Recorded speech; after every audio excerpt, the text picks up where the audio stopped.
Well, this is another part of my preparation for the weekend ahead. I mentioned to you before that I've only fished this place only once before over the holidays, and even before I did that I looked on the online satellite mapping services that are available for free, which are absolutely amazing nowadays. I mean, if I had them when I was a kid, God knows only what opportunities I would have had, and I've spoken at length with my brother about this, and you know, the amount of intelligence you can gather nowadays just by sitting on your backside at home and staring at a computer is phenomenal.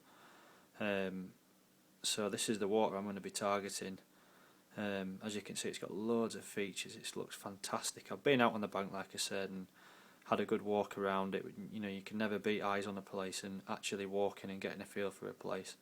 But this is the next best thing, really. I mean, you know, all the nooks and crannies can be seen as clear as day on that map there, and you've got some fantastic features with some of these online mapping systems now as well. So what I've done is I've actually gone over the lake itself, and you can actually use a device on here that can measure distances and you can convert them into yards.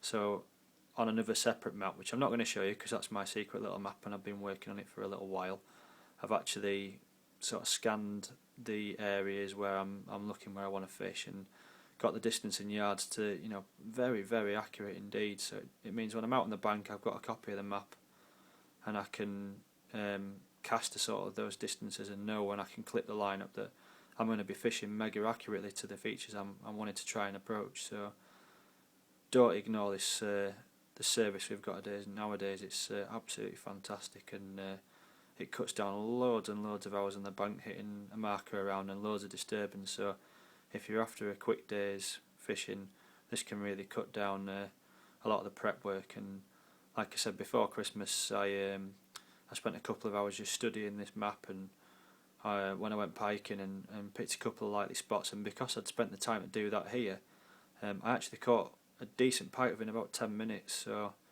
you know, it's really worth spending a good while really ingraining that image in your mind and knowing where the areas you're likely to target first.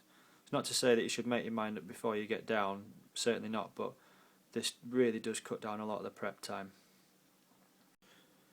Well, this is something else that's going to be forming my preparation for this weekend, and it's something that time seems to have forgotten really. It's good old-fashioned book, and with all the intelligence we've got online and at our disposal nowadays, you know, you think about everything that we can get our hands on. We've got YouTube, you've got various angling websites with all their videos and information on, you've got forums, you know, carp fishing forums, pike fishing forums, you've got the lot.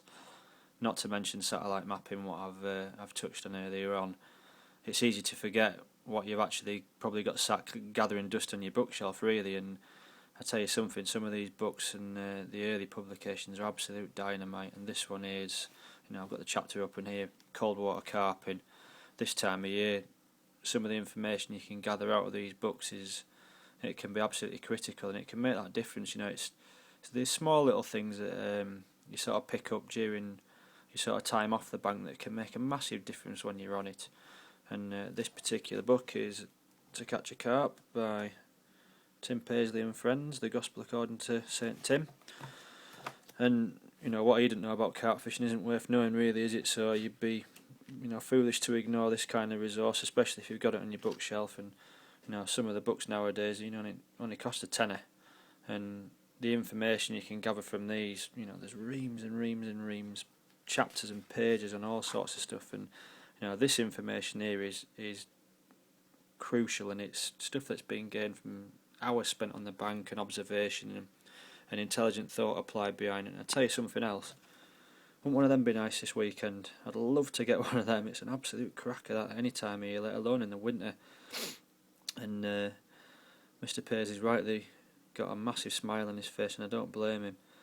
So you know, have a think, you know, look at what you've got underneath your fingertips first before you start logging in online, and dust your old books off and get reading. I mean, this has been sat at my bedside table for a couple of weeks, and I've been picking it up every now and then instead of turning the telly on a night, just having a cup of tea and having half an hour read and putting it back down, just absorbing the information and seeing if there's anything that I can take out of this that I can apply to my own fishing in the sessions ahead. So like I say, just have a look at what you've got first before you start delving into online. It's definitely worth it. And here we are on the bank at Knotford at last. I've come down a little later than expected today, and I met James about sort of 1 o'clock, 2 o'clock-ish.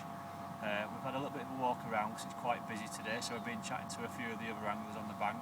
Mainly pikers today. James is going to be piking. I'm, as you can see here, set up for the day, ready to do a little bit of mapping and a bit of pre-baiting in preparation for tomorrow's session. The weather is absolutely glorious, really, for what we were expecting. There's going to be a big storm coming in tonight and into tomorrow, so typical really that I'm going to be out in the coldest weather again, but it's just my luck. So you can see behind me the lake's looking spot on today, very much like a mill pond, no wind to speak of really, quite good cloud cover.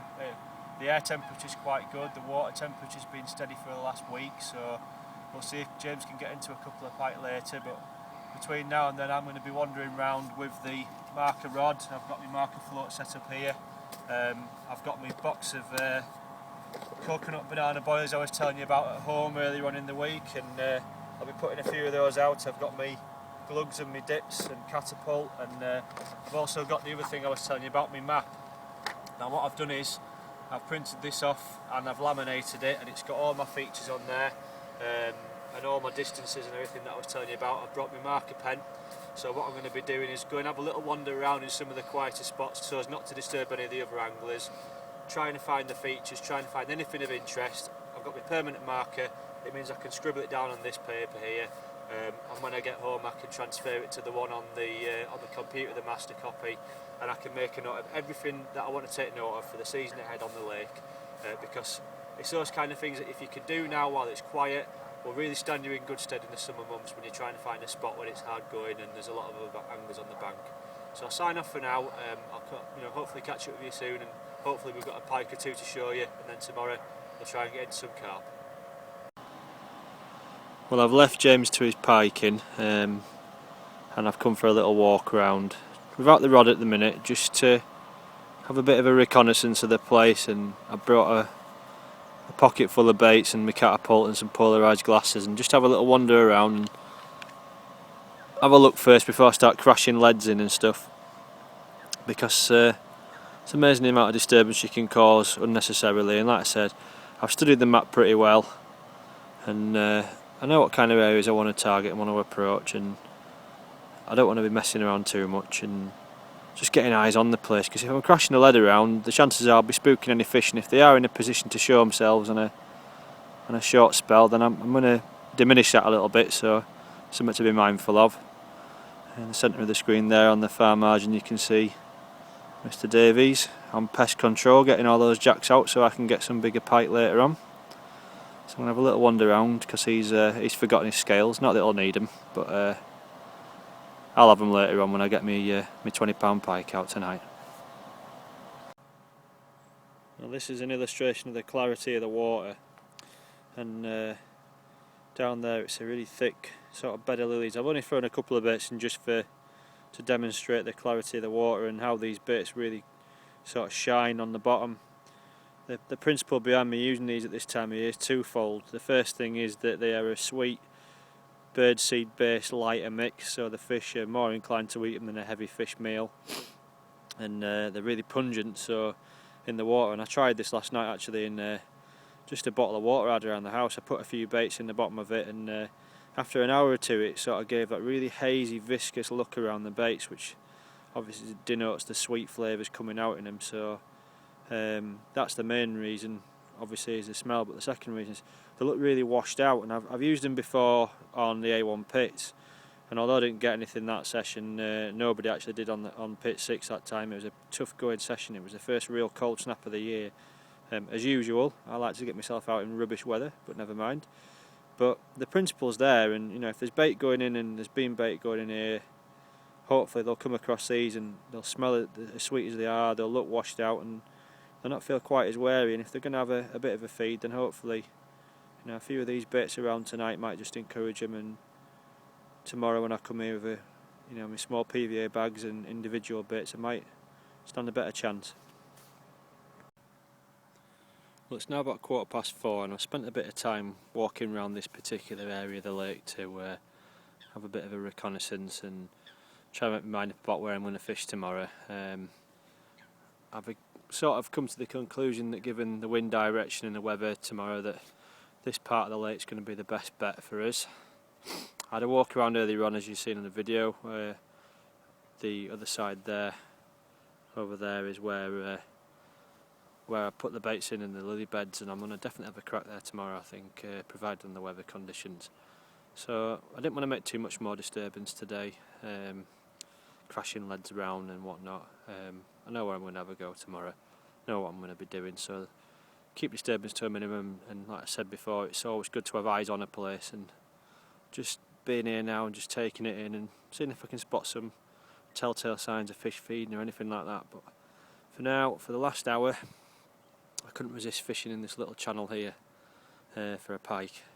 James has just missed one where he's been set up, and so I've cadged a trace and a dead bait from him, and rather than spending the last hour crashing leads around, I'll just sit and watch the water a bit and move this bait around a little bit and see if I can pick up a bonus pike. There's been a few out today from a few of the other guys, but nothing major. But it'd be nice to snare myself a decent pike and then come on again tomorrow and have a crack for the carp. So I'll keep you posted.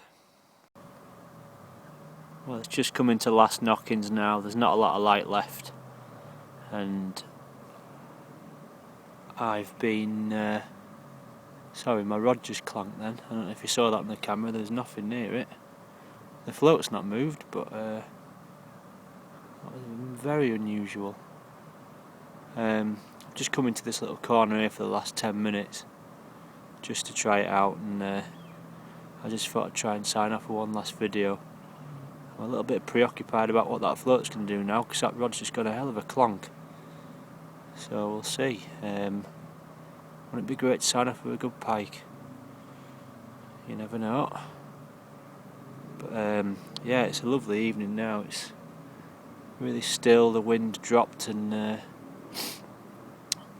it's the sort of calm before the storm what's coming tomorrow, which I'm a little bit concerned about, because if I'd have had the weather today, tomorrow, I'd have been really sort of encouraged by it. But we'll see. You never know what happens. I'll keep you posted in the morning when I get here, and hopefully the bad weather all bypasses.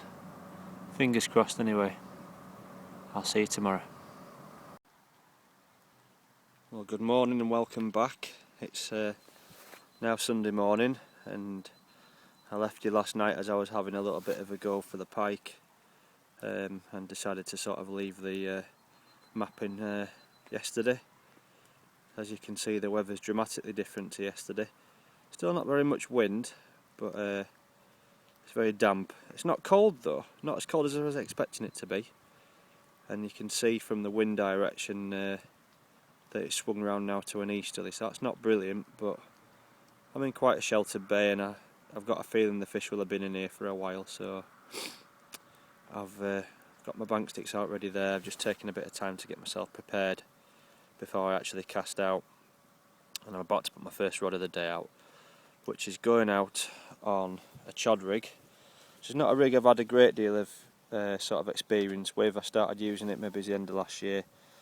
I've got on there a nice little 12mm cocoa and banana pop-up, which is one of the ones that have been in that tub that's been soaking that I showed you at home. What I've done is I've obviously looked at the map, what I printed out, and looked at the distances that I've taken on it, and I've clipped up to that distance. I've just had a couple of test casts, and I'm comfortable with the distance of it, so I'm going to go and put that one out in a minute, I think, and I'm going to worry about my other rod. So that's going to be going it's going to be going on the tree line that you can't see just around there, and once I've cast it out, I'll quickly show you whereabouts I'm fishing, and quickly get the other rod out, and then make a cup of tea, I think. And there's the first rod cast out and on the rest and fishing. I'll just quickly show you where I've put it.